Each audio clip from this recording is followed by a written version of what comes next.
Ayan, what's up dribblers at mga shooters. Northport, Batang Pier at NLEX Road Warriors mayroong ang palitang magaganap. Etong si Robert Bolick na kung saan nagbabalik Pinas na naglaro sa Fukushima Dragonfly na ngayon ay papunta na ng NLEX Road Warriors. Sino nga ba ang kasama?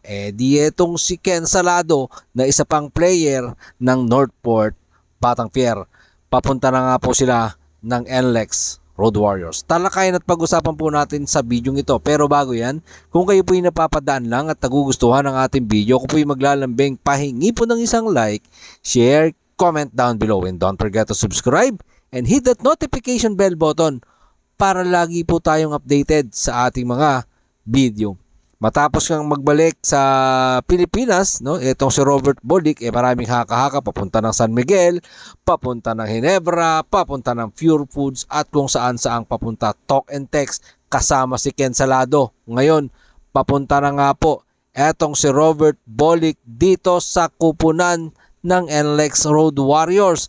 'Di ba? Makakatulong nga ba etong si Robert Bolick dito sa kampanya ng NLEX Road Warriors? Ang kapalitan niyan etong si Silodonio Don Trolliano, mga shooters, no?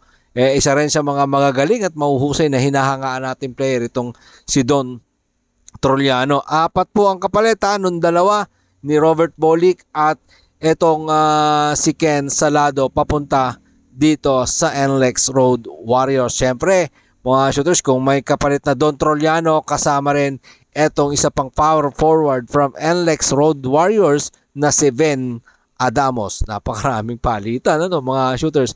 Isipin mo, point guard lang to si Robert Bolick, point guard lang din, o shooting guard. Etong si Ken Salado, ang kapalit, may point guard din, Chris Rosales, na papunta na rin ng Northport, Batang Pier, kung saan naglaro si Chris Rosales sa Rain or Shine. Napunta na rin ito sa Talk and Text Tropang Giga. So napakarami na rin nalaruan ng isang Chris Rosales. Isa rin, magaling din naman itong Chris Rosales, mga shooters, ano? May ibubuga rin. Siyempre itong Robert Bolick tsaka Ken Salado, may ibubuga. Para sa akin, fair trade lang ito, mga shooters, no? Walang lumamang o walang nanalo sa trade na to, kasi 4 ang kapalit, mga shooters, di ba? So ibig sabihin, yung Don Trolliano at saka Robert Bolick, almost the same lang naman yan.